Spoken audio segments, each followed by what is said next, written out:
Qué bueno reunirnos en este domingo para darle gracias al Señor, pero sobre todo para alimentarnos de su palabra y de su Eucaristía, para recibir de nuevo una enseñanza de parte del Señor y para ponerla en práctica esta semana. Nos reunimos en este domingo en que cada uno de nosotros viene sediento de Dios. Y hoy la palabra nos pone de frente a nuestra fe en Cristo Jesús.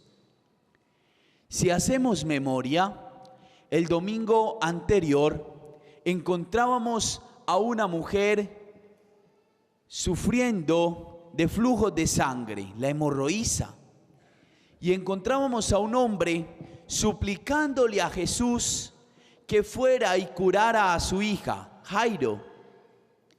Dos personas que confiaban en el Señor, que reconocían a Jesús como su Salvador, como el que todo lo puede. Reconocían por su fe en Él la sanación para su enfermedad. La hemorroísa y Jairo, dos personas que en medio del pesimismo de quienes convivían con ellos, aún también en medio del pesimismo de los discípulos, la hemorroísa toca el manto de Jesús y Jairo llega hasta donde Jesús para hacerle la petición. Abren su corazón a la acción de Dios porque tienen sus ojos puestos en Jesús.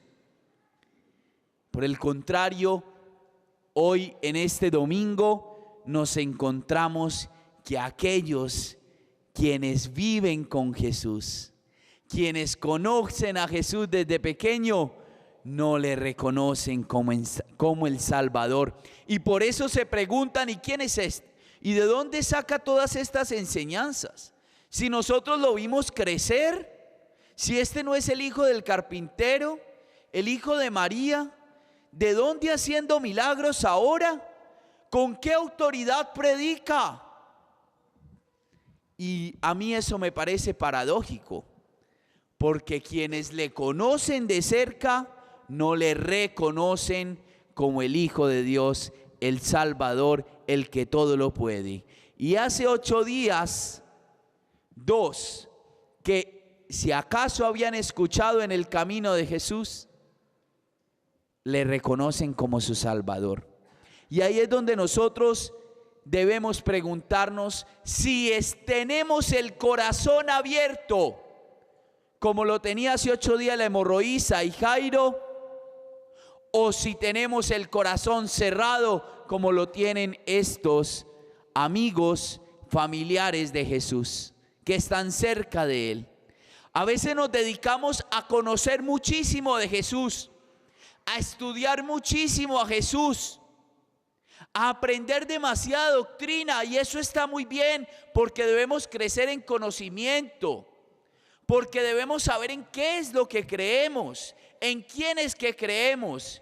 Pero a veces tenemos muchos profesionales, diría un padre por allí, muchos jesúsólogos, muchos que saben mucha teoría, pero pocos creyentes. Hay amigos que oran muy lindo el rosario, que hacen muy bien la novena, sin saltarse línea. E incluso me atrevería a decir que puede haber conmigo algunos sacerdotes que celebramos muy bonito, pero que en el momento de la dificultad nuestra fe flaquea. Que no logramos reconocer a Jesús como el Señor y Salvador. Sabiendo mucho de Jesús, conociendo mucho a Jesús, pero tal vez nosotros poco creyentes. Y eso es lo que hoy tenemos que revisar. ¿Tienes el corazón abierto a Jesús? ¿Tienes el corazón abierto a ese milagro, a esa acción que Dios quiere hacer en tu vida, que hace cada minuto? ¿O por el contrario, sabemos mucho de Jesús, profesamos mucho nuestra fe, pero tenemos nuestro corazón cerrado a la acción de Dios Y por eso la conversión a veces se demora. E incluso nos puede suceder que hay esfuerzos que hacemos por convertirnos y los demás no nos creen. Y los demás nos señalan. Y los demás dicen, pero ¿de dónde? Si yo conozco lo pecador que hay. Le ponemos como clichés a las personas y de ahí no las sacamos. Cuando si el Señor nos da una oportunidad de cambiar, ¿por qué no darle nosotros la oportunidad a nuestros hermanos de ser nuevas personas, de tener nuevas actitudes? Pero a veces no salimos de ahí porque nos acostumbramos a vivir con Dios.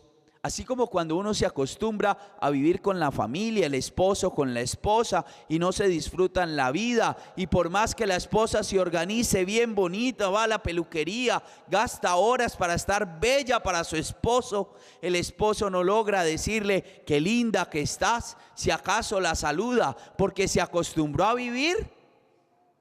Y nos podemos acostumbrar a convivir con los compañeros de trabajo, a convivir en la iglesia, a venir a los santuarios, a peregrinar con las devociones, pero no le sacamos el gusto, no dejamos que Dios renueve nuestra vida.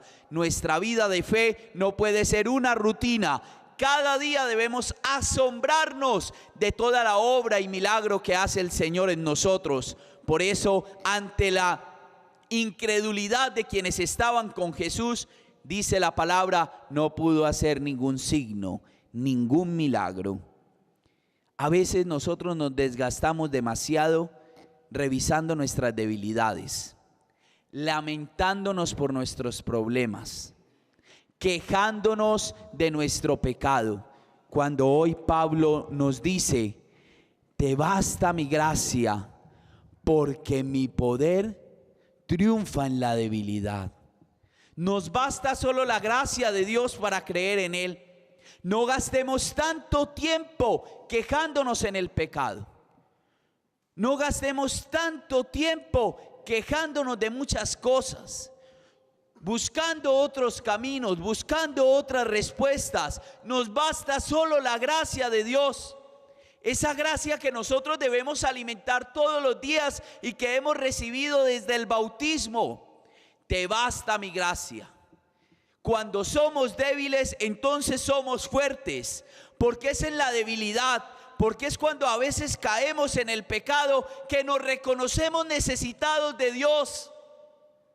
Y es ahí donde empezamos a ser más fuertes en la fe. Y es ahí donde reconocemos que necesitamos cambiar, que necesitamos mejorar nuestra vida, que necesitamos mejorar nuestra familia y que debemos empezar a dar ese testimonio al que nos llamó Jesús, a dar testimonio a todas las personas. Y por eso Ezequiel en la primera lectura dice que está lleno del Espíritu Santo. Y le dice el Señor que irá incluso donde no lo van a escuchar. Pero esas personas se darán cuenta que un verdadero profeta estuvo entre ellos. No debemos tener miedo de dar testimonio de Jesús. No debemos tener miedo a poner en práctica lo que aprendemos del Señor en la Eucaristía. No debemos tener miedo a anunciar a Jesús en la familia. Nuestra tarea como creyentes es ser profetas, es devolverle el lugar a Dios de donde lo han sacado. Lo hemos sacado de la política, lo hemos sacado de las escuelas, lo hemos sacado de los colegios, lo hemos sacado de una cantidad de ambientes al Señor, y por eso es que estamos como estamos. Nosotros creyentes, profetas, no importa que nos rechacen, no importa que nos hagan a un lado. Por eso la iglesia, a pesar de que muchos le den la espalda, sigue firme, porque sabemos que no anunciamos a cualquiera, sino al Salvador, al resucitado. Y esa es una tarea que todos nosotros tenemos, porque ser otros Cristos, ser otros Jesús en medio del ambiente que vivimos, es cosa de valientes, y nosotros no debemos ser cobardes, debemos ser valientes, no gastarle tanto tiempo a la debilidad, porque el Señor nos ha creado para que seamos felices. La oración colecta nos decía: vivamos en santa alegría, para que demos vida, para que compartamos, para que anunciemos, para que nos convirtamos, para que demos testimonio. Pero no hay que tener miedo, amigos. No hay que tener miedo al rechazo. Jesús no le tuvo miedo. No hay que tener miedo a que tú creas que se pierde lo que dices, lo que haces. No. Tenlo por seguro que esas palabras que tú predicas, que esa vida, esa presencia de Jesús que tú manifiestas en medio de los ambientes donde te desenvuelves, siembra semilla. Puede que ahora tu familia se haga la indiferente. Puede que en tu trabajo te ignoren, pero esas palabras van resonando en el corazón y van quedando en la conciencia. Y simplemente nos bastará la gracia de Dios para que el Señor haga surgir esa semilla que tú siembras en los demás. No hay que tener miedo a ser profetas, porque todos por el bautismo tenemos la gracia y estamos llenos del Espíritu Santo. Es ahora donde debemos devolverle el lugar a Dios que se merece, desde mi propia vida hasta las grandes organizaciones nacionales. Pidámosle que la Santísima Virgen María, hoy bajo la advocación de la medalla milagrosa, que supo decir sí, que no tuvo miedo a aceptar el plan de Dios, nos acompañe.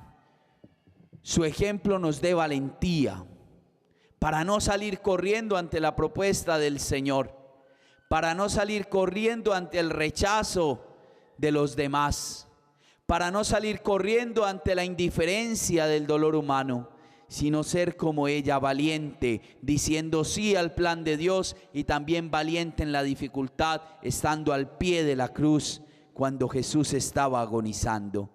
Que el Señor a nosotros nos acompañe. Por eso les invito a que, terminando esta homilía, cierre sus ojos, allá en casa también, y hagamos oración. Pídale al Señor por cada uno de esos ambientes donde usted se desenvuelve, en su familia, en su trabajo, con sus amigos, vecinos, y que a veces te ponen entre la espada y la pared, porque tienes que tomar decisiones incluso en contra de tu fe, en contra de tu moral. Que el Señor te dé la firmeza para no dudar, para no flaquear, para ser un creyente, para conocer mucho de Jesús, pero para ponerlo en práctica, para hacerlo vida, para anunciarlo. Pídele al Señor el Espíritu Santo. Pídele al Señor el Espíritu Santo para que te llene, para que llene tu familia, para que te haga un profeta, para que todos unidos como iglesia, así nos rechacen, así quieran volver nuestros principios éticos y morales, cambiarlos a comodidad de algunos, así ignoren nuestras necesidades, así ignoren a tantas personas que sufren. Nosotros como iglesia, profetas, anunciando el reino, anunciando la justicia, anunciando la verdad, no solo de palabra, sino también con nuestra vida. Pídele al Señor que seamos capaces de cumplir la misión que Él nos encomienda. Y hoy en este santuario, pídele a la Santísima Virgen María que te acompañe, que como ella tú digas sí en tu familia. Hoy el Señor toma tu vida y toma mi vida, para que seamos verdaderos profetas, aún en medio de la adversidad, aún en medio de los problemas, aún en medio de la cruz.